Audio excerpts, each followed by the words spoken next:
guys, today I have a book shopping vlog for you all. Yesterday I went to the Grove with my family because I really wanted to go to the Barnes & Noble. There it is is it my favorite Barnes & Noble? I don't know, but it's definitely the best stocked Barnes & Noble in my experience, at least near me. Whoever is buying the books there does a great job because they have really unique selections. I don't think that that's entirely reflective in what I ended up purchasing, but every time I go there I see books that I've only vaguely seen online, what have you. But I wanted to take you along with me on my book shopping adventures because it's kind of a tradition for my birthday, and I know I just posted a book haul, but whatever, it's my birthday month. It's July, you know? This is what I do every year. So here we are. I hope you enjoy.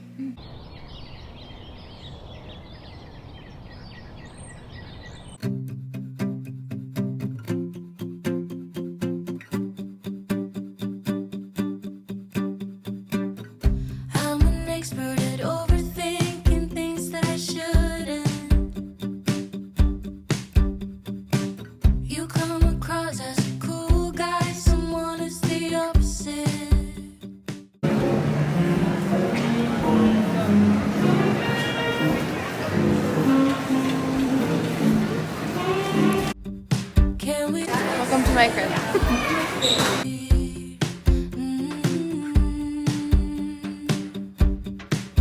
Kitten tits. What? Surprising, I see. What did you see? Kitten tits. Where is it? All my life, lonely nights, you were always there at the same damn bar. I just never looked your way, and I've seen every ocean, but I've never seen a color blue. Look into your eyes.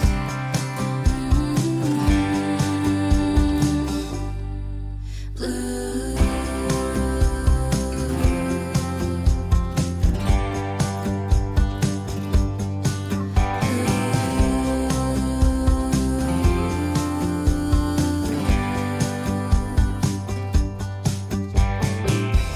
When I'm nervous, I talk too much and overshare things.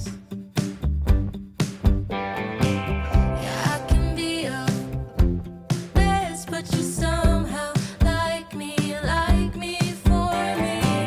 And all your friends are wasted. You wanna stay here? Oh, we should just stay here.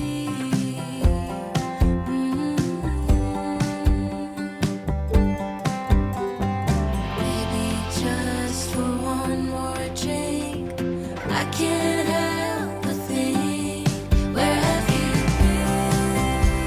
All my life, lonely nights, you were always there at the same damn bar. I just never looked your way, and I've seen every ocean, but I've never seen a color blue. Look into your eyes.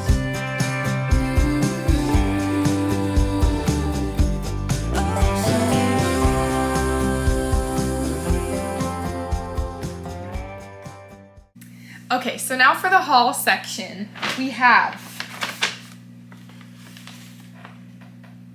the bag. So I ended up walking out of Barnes & Noble yesterday with 8 books. I did have gift cards, again, that I received for my birthday, which was really kind, really generous, and so I had a great time using those. First book I picked up was The Easy Life by Marguerite Duras, which is translated from the French by Olivia Bays and Emma Ramadan. Ramadan?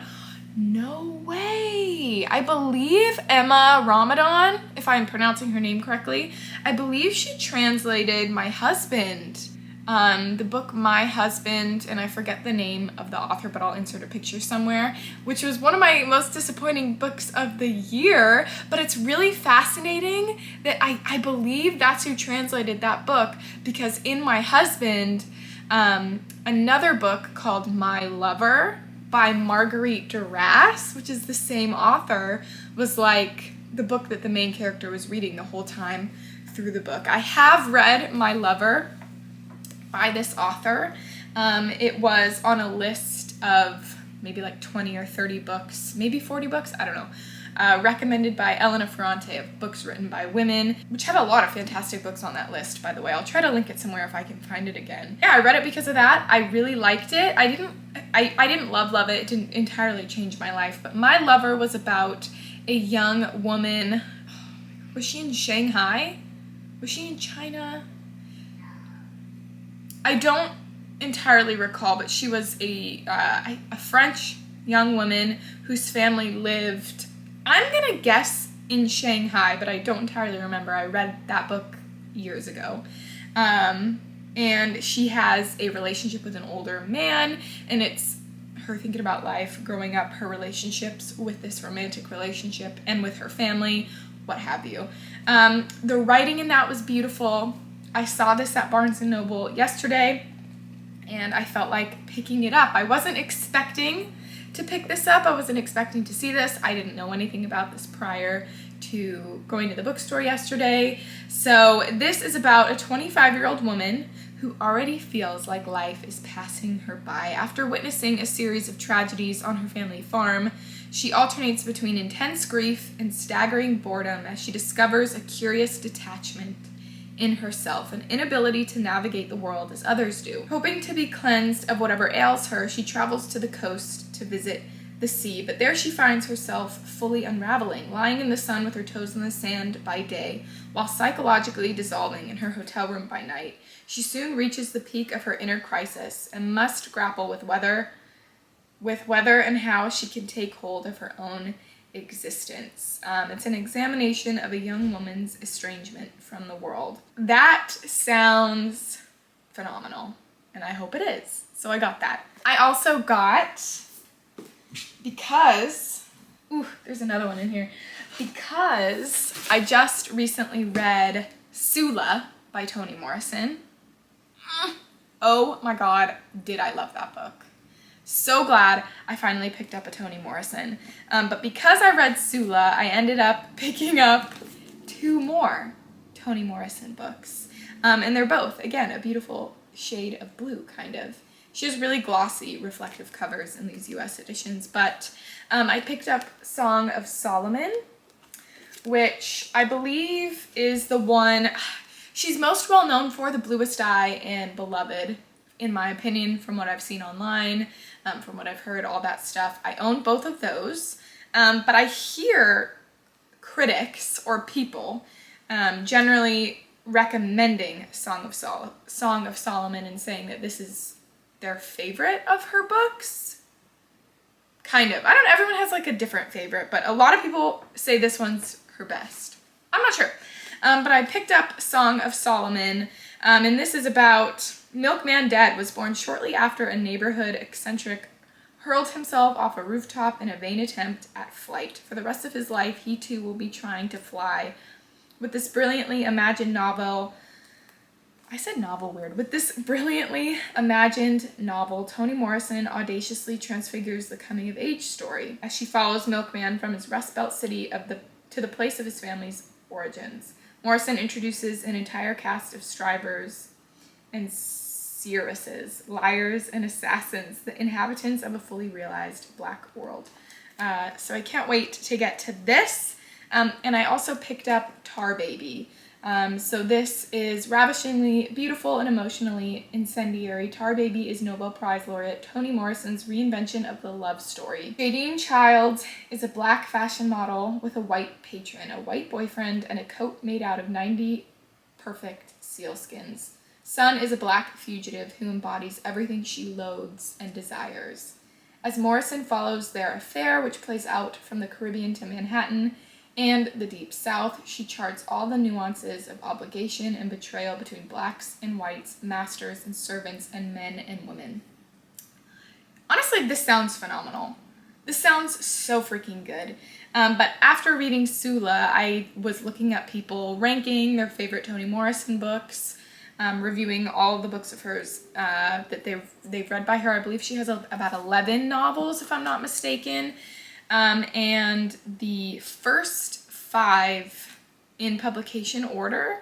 The first one was The Bluest Eye, then there was Sula, then I believe it was Song of Solomon, then I think it was either Beloved or Tar Baby, and then, again, I forget the order of Beloved or Tar Baby. So those are her first 5 books, and potentially a goal of mine for this year would be to really dedicate myself to reading these 4 other books by Toni Morrison that I now own. I think that would be a fun project if I could do that. Seriously, such a phenomenal author. I'm so glad I finally got to experience her works. So that's that. Next, I have a super random book, but I really wanted it, and let me explain. So I have Thomas Aquinas's Selected Writings.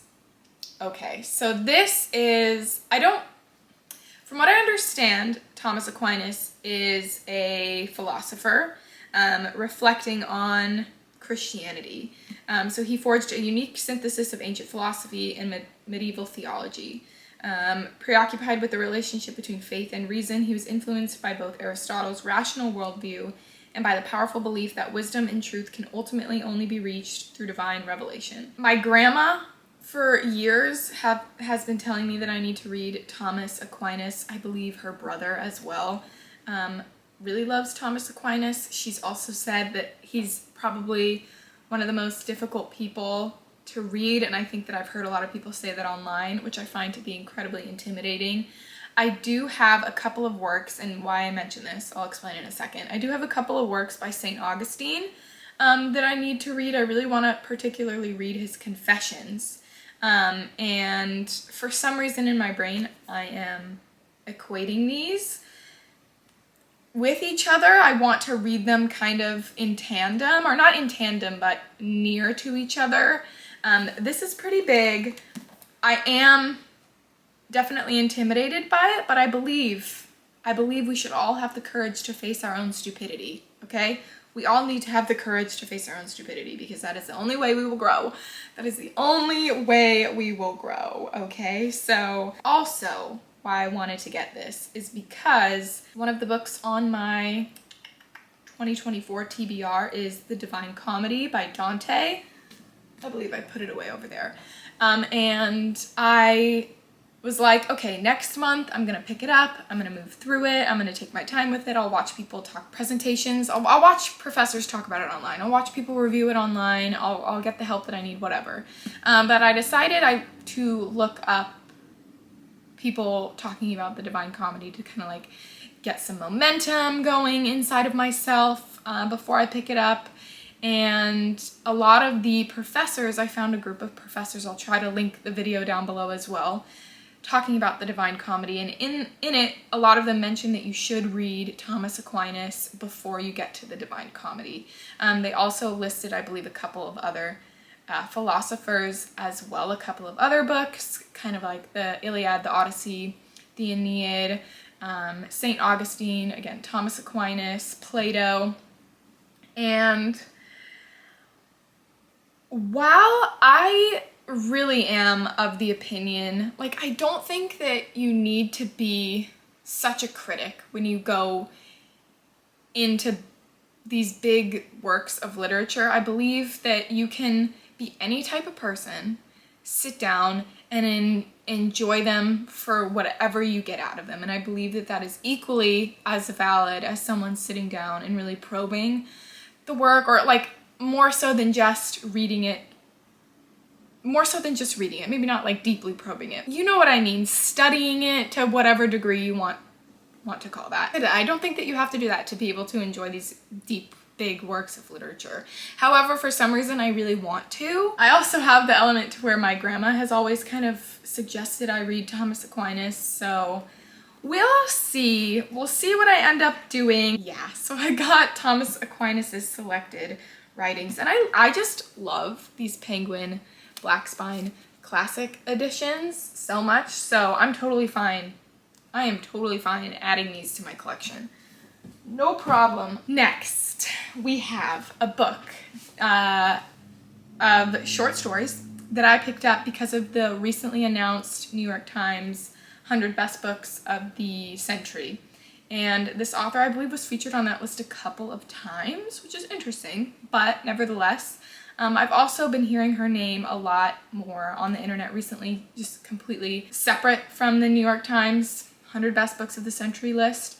So I thought that it was a sign that perhaps I pick up some of her books or one of her books, and she's a short story writer, so I can read a short story here and there. I don't have to fully commit to the whole thing. So I picked up Alice Munro, Hate Ship, Friendship, Courtship, Loveship, Marriage. Yeah, I picked this up. Let's read the back together because I did not do that in the bookstore. Honestly, I was a little tipsy when I was in the bookstore because it was my birthday. It was my birthday celebration. So I picked this up and I got it, you know? In the 9 breathtaking stories that make up her 10th collection, Alice Munro achieves new heights, creating narratives that loop and swerve like memory and conjuring up characters as thorny and contradictory as people we know ourselves. Hate ship, friendship, courtship, loveship, marriage, it's hard to say.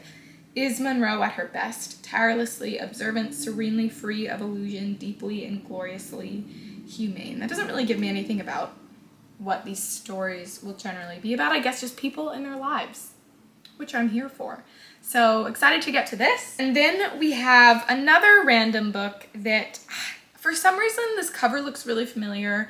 The title sounds really familiar. I'm sure I've heard of this or seen this somewhere, but I cannot for the life of me recall at all.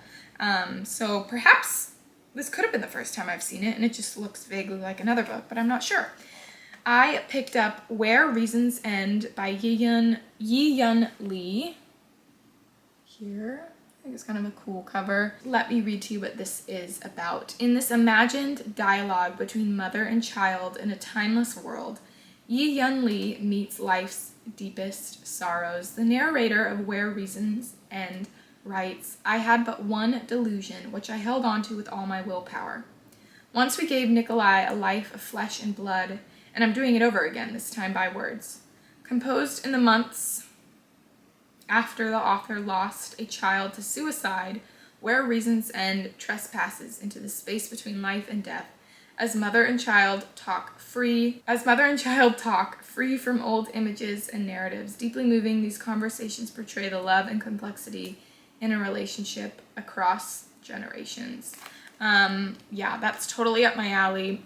I said in my last video that anytime depression or the desire for a character to want to take their own life, again, just anything under the parameters of depression or the umbrella of depression, really is a buzzword for me. It's something that I find fascinating. I find fascinating about people, how people can get to that point, how we can get to that point in this life.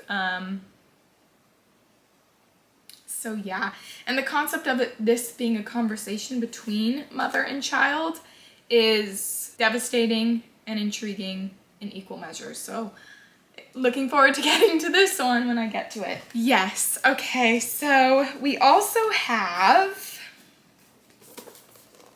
Dubliners by Joyce.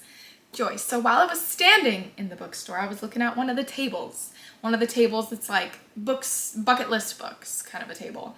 And there was a woman looking at Ulysses, and I said, oh my gosh, have you read Ulysses? She was talking about it to the person that she was with. It was probably her husband. And she is like, yeah, I did. I didn't like it. And I said, interesting. Yeah, well, I heard it's something that, you know, in my life at some point I really want to read, but I'm really intimidated by Joyce. He seems to be someone who I've heard is very difficult to access. And she goes, well, you know, yes, but also, again, I'm sure she shares my same philosophy that anybody can try to read any book and, you know, have the courage to face your own stupidity and all that. She said it's not as difficult as people make it out to be, but it's also, yes, not particularly easy or necessarily straightforwardly enjoyable, is kind of what she was saying. Anyway, she told me to start with Dubliners, and I do own Portrait of the Artist as a Young Man by James Joyce that I would really like to read at some point. But, you know, again, I think I do want to start with Dubliners because she said this is her favorite, and this is, in her opinion, the best place to start with James Joyce. So I got it. And it's funny because going into the bookstore yesterday, I did have a list of books and authors that I was interested in looking at, picking up books from, flipping through and seeing if I wanted to get them yesterday. And this was on that list. So it seemed like a sign and I went for it. So Dubliners is a vivid and unflinching portrait of dear, dirty Dublin at the turn of the 20th century. These 15 stories including such unforgettable ones as Araby, Grace, and the Dead, delve into the heart of the city of Joyce's birth, capturing the cadences of Dubliners' speech and portraying with an almost brute realism their outer and inner lives. Dubliners is Joyce at its most accessible and most profound, and this edition is the definitive text authorized by the okay, blah, blah, blah, blah, blah. So yeah, I got Dubliners, looking forward to it. Last but not least, we have a book that I already own in a different translation, but I really want to reread it, and I really want to read this edition. So it's Beowulf. It's Beowulf. Look at this cover. Do you see that? That's stunning. That's absolutely stunning. Oh my gosh, I love that. So yeah, this is J.R.R. Tolkien's translation of Beowulf and his commentary on the text. Ooh, I can't wait. I loved the edition of Beowulf that I read. I read a modern translation by Maria Devana Headley, I believe. I'd really recommend that. I can't even tell you how much I'd really recommend that. I think it really makes the story of Beowulf super accessible in our modern time. It uses lots of modern slang. I think that it's, again, fascinating. I have not read Beowulf in any other translation, however. And I know that the Seamus Heaney translation, he is an Irish poet, is the one that is primarily taught in schools nowadays. But I don't really care. I want to read this one, you know? I really want to read this one. I really want to reread the Lord of the Rings trilogy quite badly recently. Again, I've been seeing it all over the place online again, and I have not read that book trilogy in quite a few years. And I read that during a really difficult period of my life when I was at my lowest of lows, and it comforted me through it, kind of got me through it a little bit, but at the same time, I don't think that I was at my full mental capacity to absorb, understand, and appreciate anything. So I don't think I got as much out of it as I could have, although comfort in a difficult time is certainly a beautiful, wonderful, amazing thing to get out of anything, but I digress. So I would really like to reread that. I know that the Lord of the Rings trilogy was very much so inspired by lots of things, lots of medieval European culture, specifically Beowulf. And I think something that's really fascinating about Beowulf is that it was a story told in taverns by, like, not particularly learned men, if that makes sense. So why I really like the modern translation that I read by Maria Devana Headley is because at the time that Beowulf was probably orated or told, written down, whatever, the language used to tell this story was slang, modern to that time, which is why, again, I think that the modern translation by, again, Maria Devana Headley is such a cool project, such a cool work. I'd really recommend picking it up. I thought it was so great. So I can't wait to, again, read the J.R.R. Tolkien translation, and then potentially read the Lord of the Rings trilogy again. And I just feel like that'd be a fun little reading project. That is my Barnes & Noble birthday book haul. I hope you guys enjoyed. Thank you so much for watching. Let me hold them up. This is such a fun, it's so fun to walk around a bookstore just like holding, you know, just like walking around like, yep, this is me looking at all my books. It's like hard to cart them around. Anyway, that is my book haul, my eclectic group of books. Thank you so much for watching. Please let me know if you read any of these books and what you thought of them. If you have any tips on Thomas Aquinas, I would really love to hear them. Thank you so much. I hope you have a great rest of your day. Again, thanks so much for watching, and goodbye.